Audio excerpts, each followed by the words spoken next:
मालिक को प्रणाम। सभी अभ्यासी भाई बहनों को नमस्कार। आज का चैप्टर है मुक्ति का उपहार। मालिक कहते हैं, राजयोग की सहज पद्धति में साधना के अंतिम लक्ष्य को मोटे तौर पर मोक्ष या आत्म साक्षात्कार कह दिया जाता है।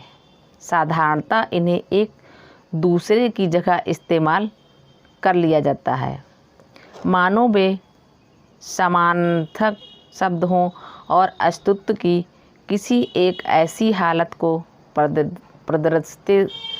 प्रदर्शित करते हों।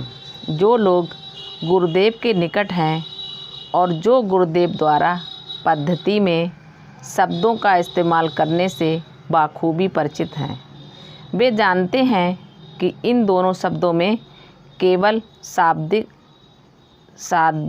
फ़र्क ही नहीं है, बल्कि उनके अर्थ में बड़ा भारी और महत्वपूर्ण अंतर है। कभी कभी एक तीसरा शब्द भी इस्तेमाल किया जाता है, वह है मानव की आदर्श अवस्था। मानव की पूर्णता की अवस्था साधारण तौर पर लक्ष्य का वर्णन इन्हीं शब्दों द्वारा किया जाता है। कौन सा शब्द कब और कहाँ प्रयुक्त किया गया है, ये अभ्यासी की गुरुदेव से निकटता एवं उसके अपने विकास और पद्धति के अनुभव पर निर्भर करता है।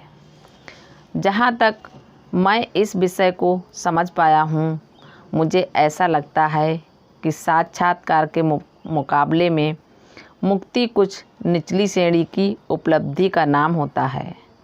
वैसे सहज मार्ग शब्दावली की मुक्ति परंपरागत धार्मिक मुक्ति या मोक्ष से काफ़ी ऊंचे दर्जे की होती है। परंपरागत रूप से लिए जाने वाले इन शब्दों का मतलब साधारणतः मुक्ति की ऐसी अवस्था दर्शाता है जिसमें दोबारा शरीर धारण नहीं करना पड़ता, लेकिन उनसे दूसरे लोक में उच्च स्तरीय अभौतिक रूप में जन्म लेने से छुटकारा नहीं मिलता है। गुरुदेव के कथानुसार ऐसे अभौतिक या अदैहिक रूप बहुत सारे होते हैं। इस प्रकार मुक्ति या मोक्ष सीमित धारणाएं हैं, जबकि सहज मार्ग योग में मोक्ष का अर्थ होता है जन्म मरण के बंधन से हमेशा हमेशा के लिए छुटकारा पा जाना। एक बड़ा महत्वपूर्ण फर्क और होता है। पारंपरिक धर्म आमतौर पर मृत्यु के बाद ही मुक्ति की बात करते हैं। शरीर त्यागने के बाद मिलने के कारण इसे विदेह मुक्ति कहा जाता है, किंतु जीवन मुक्त अवस्था वह होती है जिसमें जीते जी मुक्ति मिल जाती।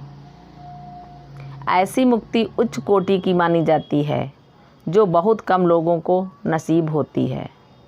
सहज मार्ग साधना पद्धति में एक आम गृहस्थ का जीवन बिताते हुए इसी जीवन में यहाँ और अभी मुक्ति पाने पर जोर दिया जाता है। गुरुदेव अपनी दिव्य शक्ति और असीम समर्थ का इस्तेमाल करके अभ्यासी का आंतरिक रूपांतरण कर देते हैं। इस शक्ति का उपयोग अभ्यासी के भीतर सुप्त आध्यात्मिक शक्तियों को जागृत करने के लिए किया जाता है। शुद्धिकरण की विधि के साथ साथ चलने वाली इस प्रक्रिया के द्वारा शरीर के हर छोटे से छोटे अंश को तोड़कर दोबारा से उसका निर्माण किया जाता है।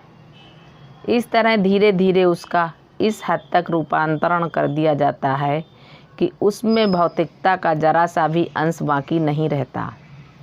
ऊपरी तौर पर उसका बाहरी रूप और क्रिया कपाल पहले की तरह ही रहता है, परंतु वास्तव में वह एक विशुद्ध आध्यात्मिक शरीर बन जाता है।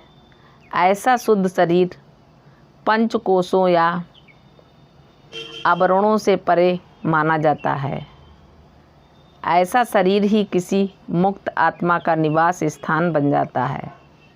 कहा जाता है कि गुरुदेव के मार्गदर्शन में ऐसी अवस्था हासिल कर लेने वाले लोगों का शरीर इसी तरह शुद्ध हो जाता है। गुरुदेव हमें ऐसी मुक्ति प्रदान करते हैं जिसमें मुक्त आत्मा दिव्यता से परिपूर्ण देह में वास करती हुई लौकिक जीवन की अपनी नियत अवधि पूरी करती रहती है। मुक्त होने के लिए हमें मृत्यु की राह नहीं देखनी पड़ती।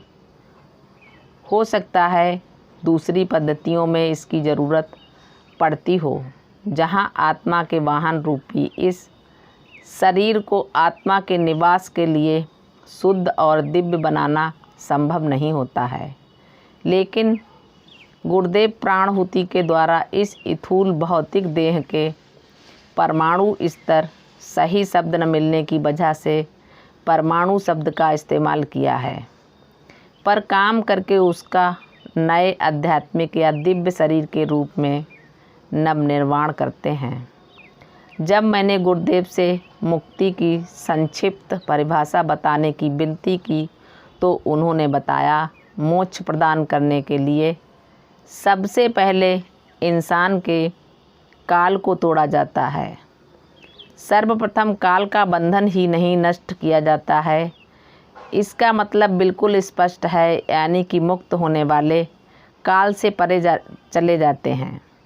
ऐसे इंसान के लिए नश्वरता का अस्तित्व समाप्त हो जाता है और वह अनंत में प्रवेश कर जाता है।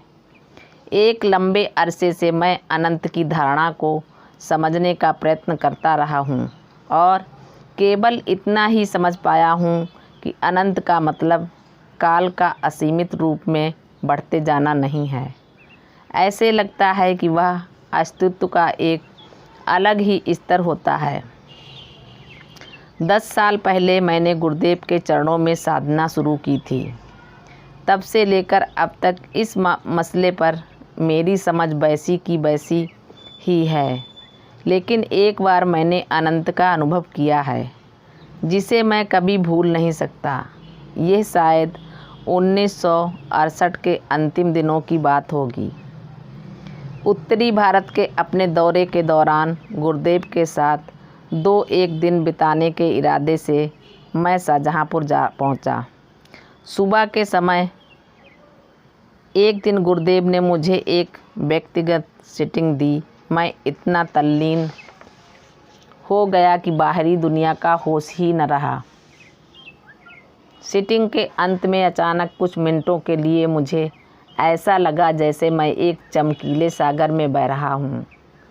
चमकीला कहने से शायद सही भाव प्रकट न हो सके, आभापूर्ण या ज्योतिमय कहना ज़्यादा सही रहेगा। मेरे चारों ओर आकाश के सिवा और कुछ नहीं था। मेरे ऊपर नीचे और चारों तरफ सिर्फ आकाश ही आकाश फैला हुआ था। मेरे ख्याल से उससे अंतरिक्ष कहना ज़्यादा सही होगा। मालिक को प्रणाम। सभी अभ्यासी भाई बहनों को नमस्कार। धन्यवाद।